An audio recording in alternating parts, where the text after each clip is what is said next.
I'm an honest man. I married Willow, a woman who became my wife by being a mistress and taking someone else's place, because of that. To prevent others from following the same path she once took. She frequently conducts surprise inspections of my phone. When I go out, she demands that I report my whereabouts at all times. If I don't reply to messages for an hour, she orders me to send a video call. She even makes me take off my clothes every night for a full-body inspection. I couldn't stand her nearly pathological need for control anymore. So I secretly messaged my ex-wife abroad, saying, "Sophia, the truth is I've never forgotten you all these years." Unexpectedly, my ex-wife, who has always been prone to cheating, replied, "George, the truth is I gave birth to 2 sons for you over the years. Are you willing to happily become their father?" I replied, "Unsubscribe." Chapter 1. Willow is my second wife. She's 10 years younger than me, so emotionally she can be a bit immature and obsessive. She demands absolute transparency from me, inside and out. My phone isn't allowed to have a password so she can check it whenever she wants. At the beginning, I was bewitched by her young, pretty face. Whatever she said went, but little by little, her control over me kept expanding. On the big end, if I go out to meet someone and it's a woman, she'll ask how old she is, whether she's pretty, and whether she has a better figure than hers. On the small end, she checks my spending history and shopping receipts. Whenever I go out, I have to report my whereabouts in real time. She even checks my homework every night. If I slack off even a little, she starts imagining things and suspecting everything. I got angry and asked if she didn't trust me. She argued back, then burst into tears, saying she was afraid there were too many temptations out there, that I wouldn't be able to resist them all, and that I might accidentally fall for some scheming seductress. So in her eyes,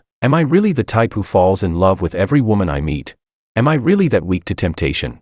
I don't understand why she's like this, but there was no choice. I could only spend more time giving her a sense of security, trying to ease her constant anxiety and fear of loss. That day was our first wedding anniversary. Because I served food to my son first, Willow got mad again. When she's angry, she doesn't give me the cold shoulder, and she doesn't throw a tantrum. She just keeps feeding me goji berries and grilled oysters. After all, we had sex before we had love, so I know her extremely well. Sweet talk alone won't calm her down, only actions will. All the way until dawn, the 2 of us soaked in the bathtub. One of us was still catching his breath, while the other had already sobered up and started interrogating. She traced circles on my chest with her finger and said, "Do you know where you went wrong?"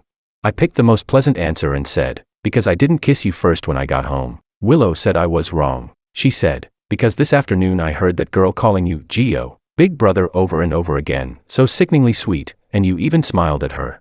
I tried hard to recall it. Eventually, I remembered who she was talking about. I was speechless. I said, "That's just my teacher's daughter. She came to ask me a question. She's only 17. You're really overthinking this." Willow burrowed into my arms, her voice aggrieved. "That still won't do. Don't you remember? When I got together with you back then, I had just turned 18 too. I've been there. I know better than anyone what girls that age are thinking, full of calculations. So many people out there. But she just had to come ask you, as if I'd believe that." Willow, when you're ruthless, you don't even spare your past self. Chapter 2. The year I met her, my ex-wife and I were in the middle of a cold war. Our marriage was on the brink of collapse. We could divorce at any moment. My former in-laws stormed in demanding answers, listing my so-called faults one by one. They accused me of not handing over financial control, of not putting their daughter's name on the property deed. They said every other man lets his wife manage the money, that a man who mistreats his wife will never prosper, and that their daughter had suffered by marrying me. They even speculated that I must be having an affair, that I had an illegitimate child outside,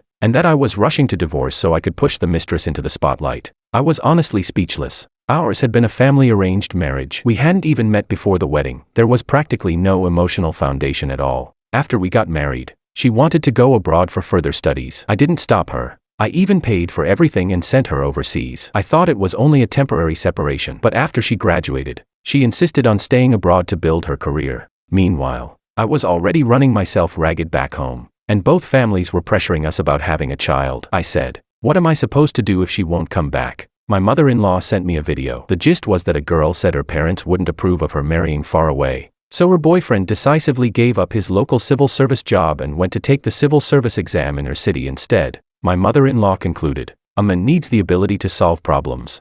Between the lines, she was clearly implying that if I were truly capable, I should abandon my domestic career and start over from scratch abroad. For fuck's sake, she made it sound like this mess was somehow my fault. Later, they even said that if they'd known things would turn out this way, they would have chosen to ally with the Ito family instead. They said Ito and my ex-wife had been childhood sweethearts, that he had already proposed back then, but she turned him down, saying she only saw him as a big brother. I had had enough. Mentally and physically exhausted, I flew abroad with a divorce agreement in hand, without even telling my ex-wife, but something went wrong on the way. I got robbed. My money was gone. My phone was gone. Even the clothes I was wearing were stripped off me. They only left me with a pair of lucky red boxer shorts. Unbelievable. I don't speak French, and no matter how much I gestured, the locals couldn't understand me. At rock bottom, I ran into Willow. She was still a college student, her youthful face filled with the innocence and kindness of someone untouched by the harshness of the world. She helped translate for me, lent me her phone, and even gave me money to buy clothes. She noticed that I was in a bad mood, and even though she was on vacation, she took the initiative to ask whether I wanted to join them. Just 3 days hanging out with a young girl, and my state visibly improved. I even forgot why I had come there in the first place, until my ex-wife learned about the robbery through people back home and, after many twists and turns, managed to contact me. When she came to see me, Willow thoughtfully avoided us. She said, "Gio, love yourself before loving anyone else. Whatever you do, put yourself first. There are so many women in the world. If you leave this one, there will be thousands, tens of thousands more you could still build something with." That one sentence shattered the calm I had maintained for more than 20 years. Chapter 3. When my ex-wife found out I had come to divorce her, she lost her temper. She complained angrily. "George, you're asking for a divorce. Are you trying to force me to quit my job and go back to being a housewife? But why should I? Why should I sacrifice my own life for you? I'm not your accessory. I hope you can respect my choices." My ex-wife had always been outstanding since she was young. She was a top student in school, and after entering the workforce, she handled everything with ease. But when it came to relationships, she was practically a blank slate. I liked her looks and admired her competence, but maintaining a marriage with her was something I truly struggled with. She, however, refused to divorce. With no other option, the matter could only be dragged on. I stayed abroad for a while. At first, it wasn't like I didn't try to repair our relationship, but she really was busy. More than once, she would be called away by her boss halfway through a date. Eventually, I stopped asking her out altogether. During that time, Willow was constantly there to comfort me. Though she was very young, she was gentle, considerate, and incredibly understanding. She really got me, and everything she said felt soothing to my heart. She said, "Of course women can be independent, but she shouldn't be so cold toward you either. If it were me, I'd never treat my husband like that. She's so beautiful, and she's been abroad for so many years, she must have had plenty of admirers. But I trust Gio's judgment. Sister Sophia must be a good woman. If you ever have something on your mind, Gio, you can talk to me. She doesn't understand you, but I understand you." I talked to her like she was a younger sister. She always called me Gio, big brother, and shared stories about what happened at school. That day, she told me she had a performance and asked if I wanted to go watch her at school. I felt like I should, so I even bought a bouquet of flowers. Willow was very popular at school, half because of her striking looks, and half because of her piano skills. When the piece ended, I went up on stage to present the flowers, but after Willow took them, she suddenly stood on her tiptoes and kissed me on the cheek. I was completely stunned. After she calmed down, she shyly explained that it was just social etiquette in that country. Friends did this all the time. All right, I didn't overthink it. After the performance, I treated Willow and a few of her classmates to dinner. I could barely understand what they were saying, but Willow translated for me. One of the girls next to her said something with a laugh. Willow glanced at me and replied to them with a bright smile. I asked what it meant. Willow lifted her eyes to me, smiled lightly, and said, "They said we look very close." It sounded like the sentence was finished, and yet somehow not. I said, "Of course we are." After that, we went from meeting once a week, to once every 3 days, to every single day. In less than a month, I was spending more time with her than I ever had with my ex-wife. I didn't realize I was already sinking in. I just felt good being with her, happy. I don't know if my ex-wife became aware that she had done something wrong, or if she was talked into it by her parents, but she suddenly started taking the initiative to cater to me. We had more physical contact. We started unlocking new experiences, sometimes even playing around with role-playing. I played the role of a stern, old-fashioned professor, and she was the timid, easily frightened student. Using tutoring as an excuse, I had her stay behind in my office, and then we started doing this and that and this. We both played our parts convincingly. It was thrilling. But not long after, she reverted to that sacred, untouchable, aloof demeanor again. She slept in a separate room and wouldn't let me touch her. Before I even had time to figure out why, my assistant informed me that something had gone wrong at the company. I rushed to buy a plane ticket back home and only managed to send Willow a brief message on my phone. During that period, The company fell into a bankruptcy crisis. I couldn't eat, couldn't sleep, and ended up seriously ill, so ill that I nearly didn't make it. I was hospitalized for half a month. To my surprise, the first person who came to see me wasn't my ex-wife, but Willow. She didn't look well herself. When she saw me, she froze for a moment, then immediately came over to help me sit up properly. Her eyes were full of distress as she said I'd lost a lot of weight, and she cursed my ex-wife for being heartless. My ex-wife said her place abroad had been broken into and all her documents were stolen, so she couldn't come back for the time being. I couldn't be bothered to investigate whether that was true or not. During that time, a housekeeper took care of me during the day, and Willow came by in the evenings. She cooked nutritious meals for me and even went to learn massage therapy. She washed my clothes too and brought them over neatly folded. A month later, my ex-wife finally returned. Her right arm was in a cast, and she looked haggard. She said she'd been in a car accident, and that she hadn't told me because she was afraid I'd worry. But she only stayed with me for 2 days before leaving again, saying her boss was urging her to return. Unexpectedly, she said this would be the last time she ever left me. I felt much better after hearing that. I planned to properly map out our future together once she came back. Willow finished her studies ahead of schedule and even had her father help cover the Wong Group's losses. All right then, another rich one. By now, taking care of me came naturally to her. Sometimes outsiders who didn't know better would misunderstand and say enviously that my wife was really virtuous and capable. Willow got so into the act that she even consulted the nurses on the ward about how to cook. Before my surgery, my ex-wife was kidnapped. I was just about to believe it when I saw news of her being involved in a scandal with her childhood sweetheart. My blood boiled. My previously stable condition suddenly worsened, and the surgery had to be moved up. At that time, only Willow was by my side. Before I was wheeled into the operating room, I asked her to find someone to draft a divorce agreement for me. When my ex-wife rushed back, I immediately brought up divorce. This time, there was no room for reconciliation. She cried and said everything could be explained, but I couldn't be bothered to listen. There were always countless excuses. During the 6 months I was sick, her life had been anything but dull. Did she really think I was an idiot?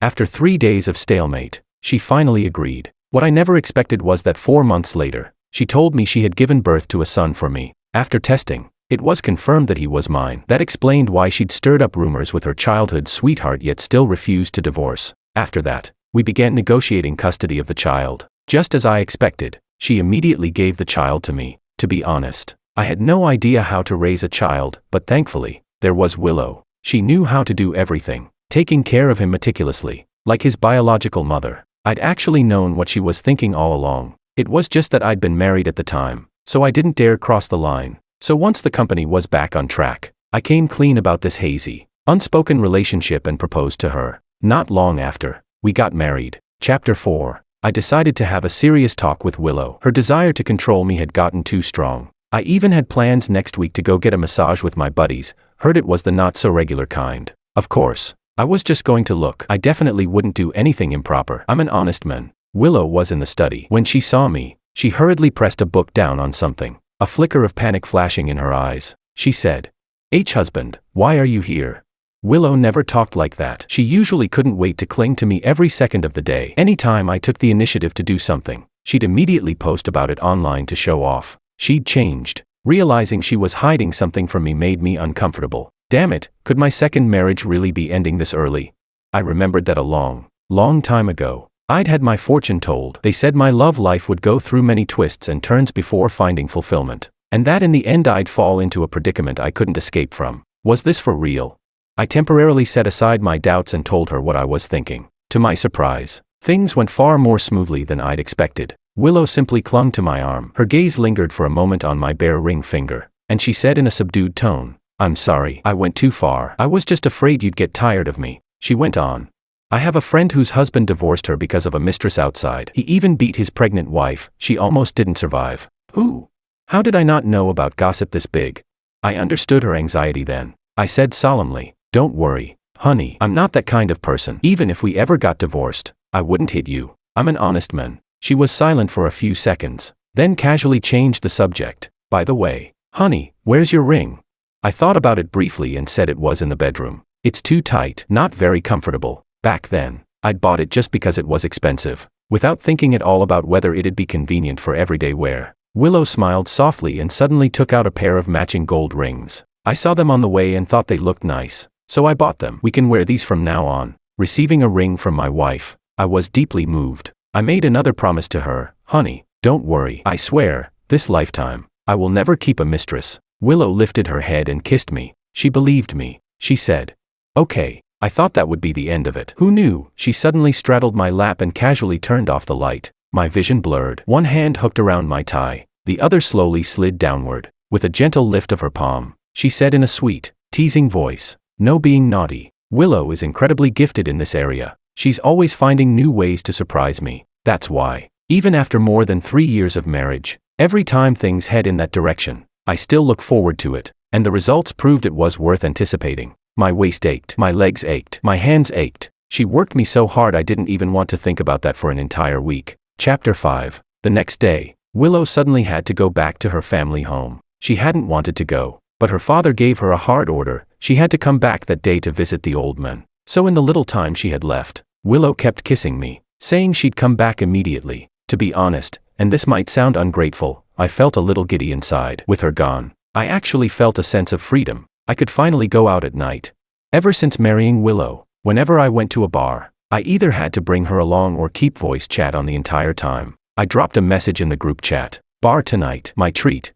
At first, I thought the guys were just pretending to decline. Hard pass. Last time we ordered a bunch of young models and didn't even get to hold hands before your wife reported the entire bar. It's still shut down for rectification. Haha. My first time ever at a bar and I wasn't drinking alcohol. I was drinking milk. All thanks to your wife. People still laugh and ask if I was sitting at the kids' table. You sure your wife won't send her bodyguards to clear the place? Scary as hell. I pour you a drink and they run off to snitch to Willow.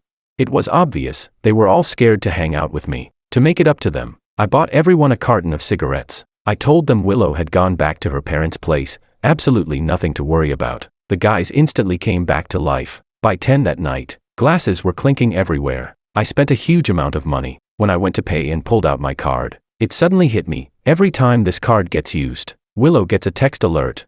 Just half an hour earlier, I'd told her I was sleepy and had gone to bed. I was screwed. I dug around in my wallet and found an old card. It was one I'd jointly opened with my ex-wife back when we were still married. I'd almost forgotten about it. There was over $1 million in it, put in by both of us. But if my ex-wife saw the spending record, so what if she did? We're divorced anyway.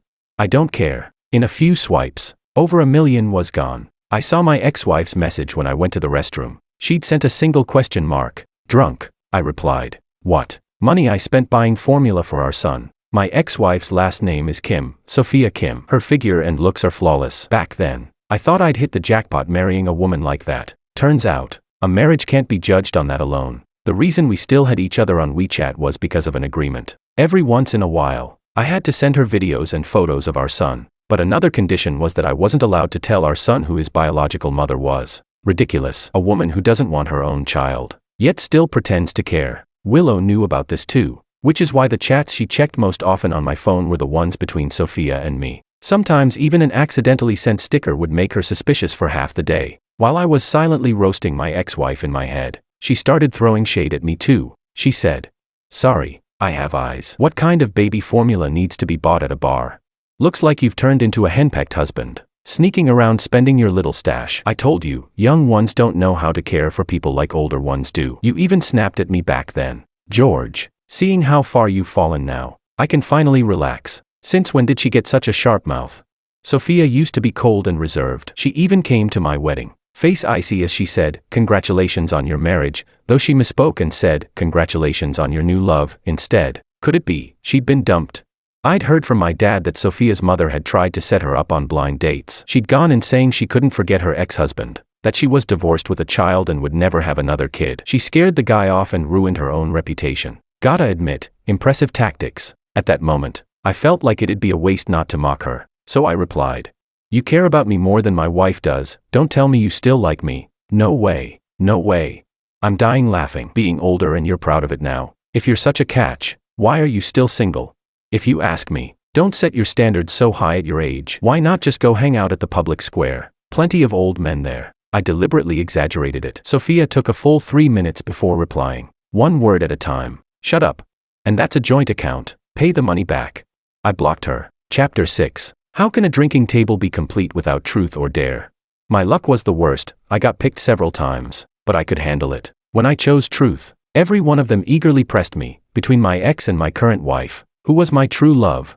I thought about it seriously. My ex. Before I even met Sophia on that blind date. I'd seen her photo. I didn't dare tell anyone, but I fell in love with her at first sight just from that picture. Then they asked who the love of my heart was. I said, my current wife. Willow fulfilled every fantasy I had about a woman. She treated me so well that I sometimes questioned myself, what on earth about me made her like me this much? I could never figure it out. I'd pretty much poured out all my inner thoughts. So I chose dare next. Send my wife a confession message. Something simple. I didn't copy-paste anything from the internet. Every word was typed straight from the heart. I almost moved myself to tears. Willow called immediately. I jumped up in a panic, looking for somewhere quiet. The guys understood instantly and had the manager tell the DJ to cut the music. This wasn't a joke. Hello, honey. Willow responded softly.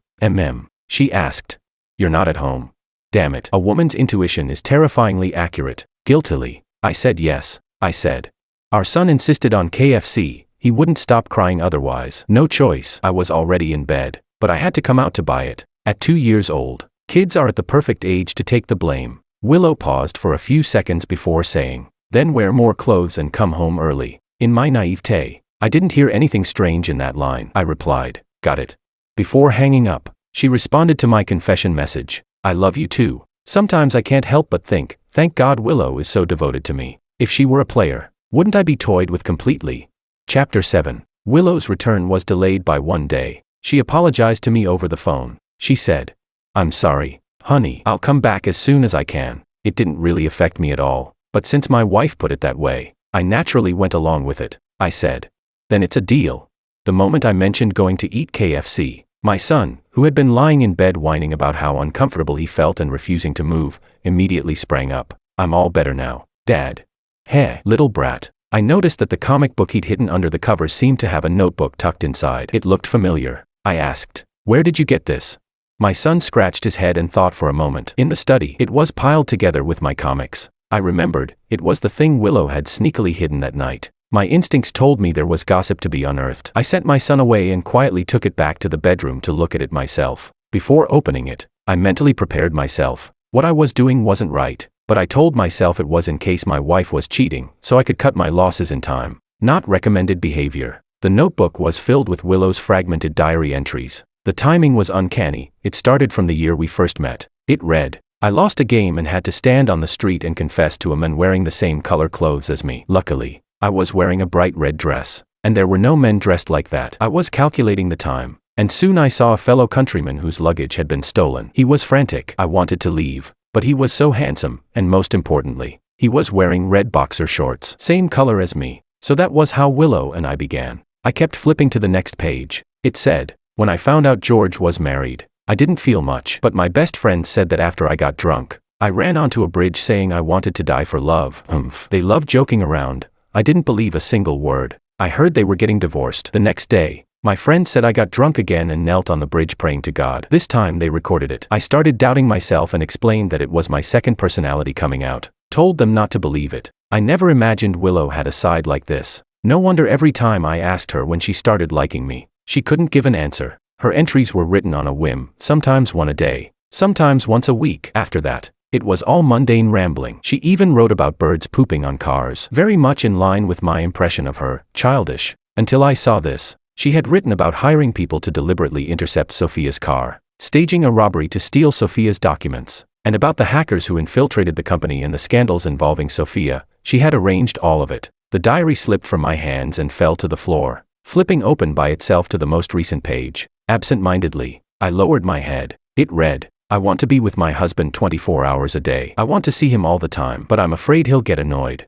So I restrained myself. The rings I custom-made have tracking functions, so I can see where he is anytime, anywhere. I also customized phones and watches, and there's even one that can be implanted under the skin, but my husband isn't that easy to fool. Forget it. A yandere. I'd thought Willow's obsession was only emotional, just moodiness at worst. I never imagined she'd done all this. She loves me now, so she treats me well, but if one day she stopped loving me, I don't even dare imagine what would happen to me. The more I think about it, the more terrifying it gets. Then my mind jolted, and I suddenly remembered our wedding. After both sides said I do, when we exchanged rings, Willow looked at me with a radiant smile and said, husband, I'll never leave you. You won't leave me either. Okay, I've even bought our burial plots and urns. I thought she was just being cute, cracking a dark joke, I even laughed along and said I'd definitely find someone to set diamonds into her urn. Holy shit. Back when I used to watch short videos, I kind of liked yandere types, exciting, intense. I'd even joke that I wanted one, and now I'd really run into one.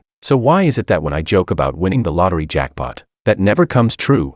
Chapter 8. Willow came back in the evening. When she clung to me asking for kisses, I felt a bit uneasy, my whole body tensed up. I'd just looked things up online. They said yanderes lock people up in basements with iron cages and ankle chains, wanting to hide you away for a lifetime. I didn't believe it. I slipped down to the basement to check for myself, and there it was. An iron cage, big enough to fit a bed. The props were already prepared. How far could she really be from locking me up? Willow is very sensitive. She noticed something was off with me. She reached out and touched my forehead first, asking, "Are you not feeling well?"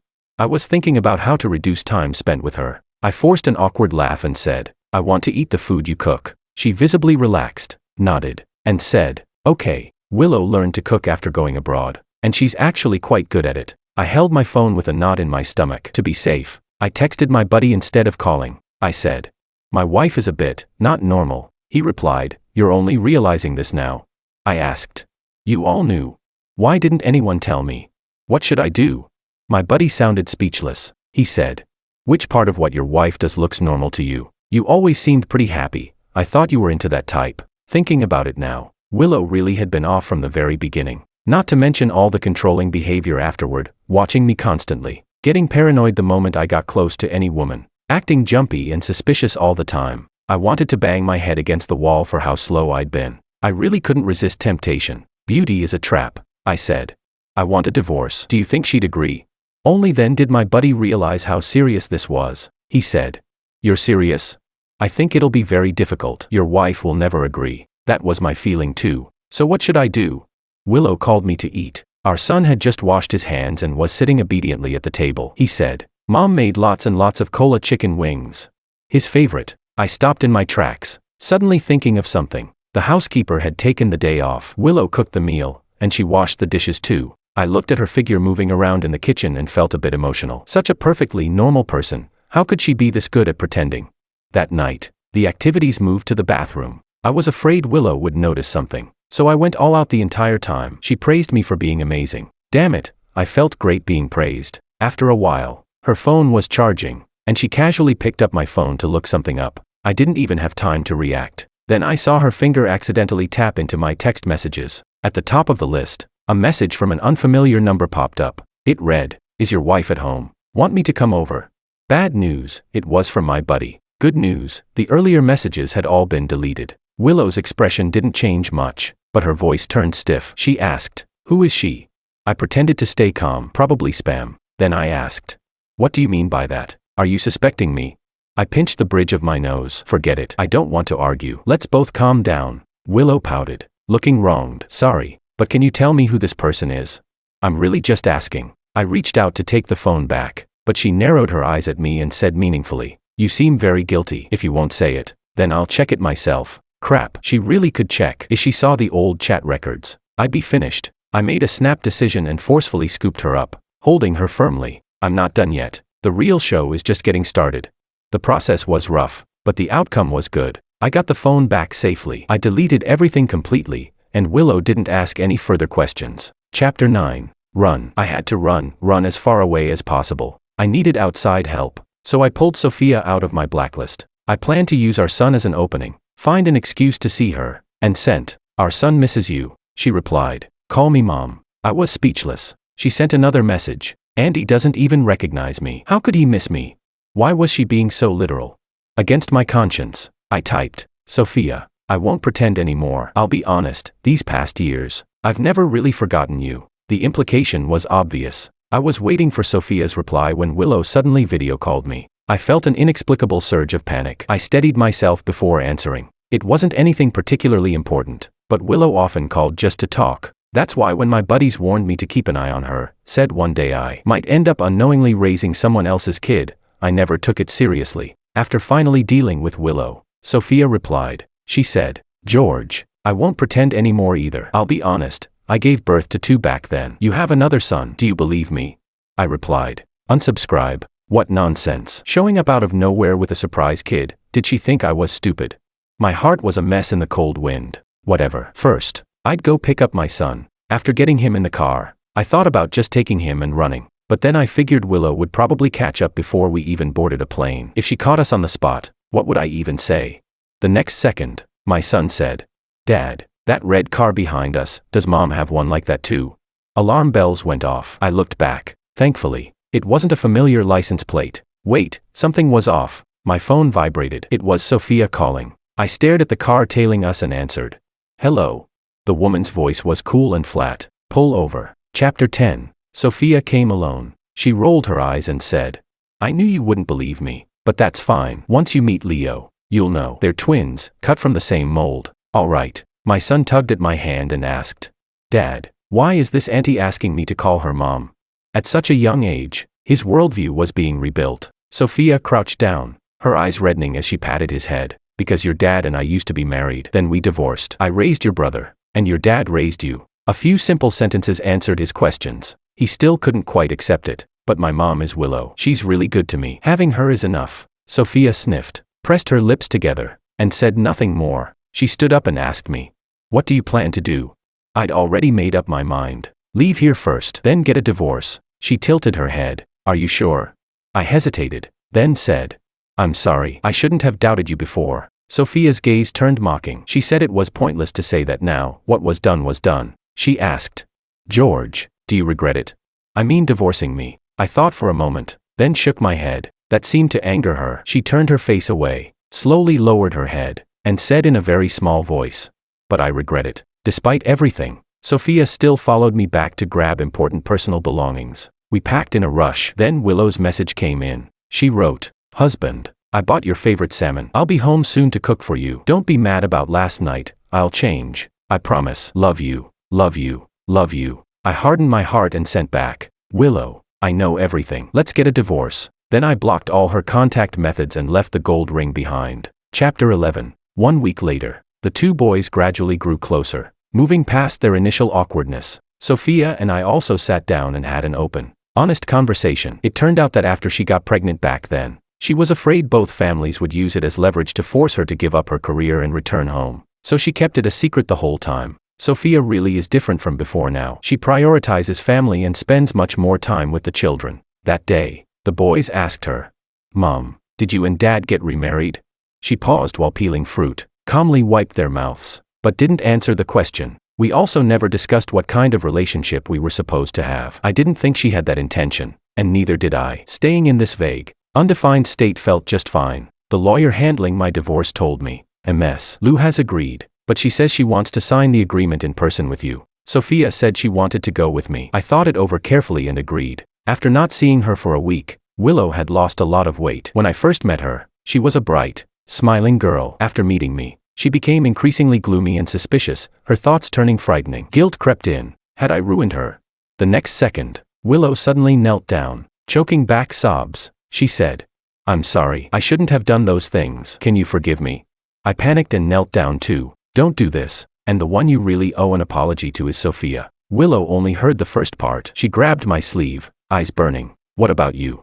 Have you forgiven me?" "I'm soft-hearted." I nodded. She blinked at me, helped me up, and didn't let go of my hand. "Then we're not getting divorced." "Huh?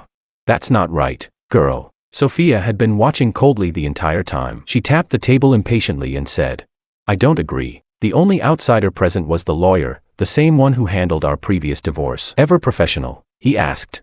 "Then this agreement," Willow said coolly. "Tear it up. My husband and I just had a small misunderstanding. The divorce talk was just drama." I yanked my hand free. "I'm serious." Sophia smiled. Willow told the irrelevant people to leave, saying this was a family matter. The only irrelevant person was the lawyer, me. He thought for a moment, then left the divorce agreement behind and walked out. Willow said, "Ms. Kim, you can get out too." Sophia Kim adjusted her posture. As the eldest daughter of the Kim family, her presence was imposing. "You don't get to tell me what to do." Willow tried to pull me away. I didn't move. I pinched the bridge of my nose. "Willow, I'm not joking about the divorce. We're not compatible. I'm sick of how much you control me. I'm even more sick of you hiring people to track me. Everything you've done makes me deeply uncomfortable." She froze. After a long moment, she spoke, her voice pleading. "I won't do any of that ever again. You can do whatever you want. I'll do whatever you tell me to do. Husband, anything except divorce. I'll listen to everything. I can accept anything." She truly refused to let go. Sophia sneered.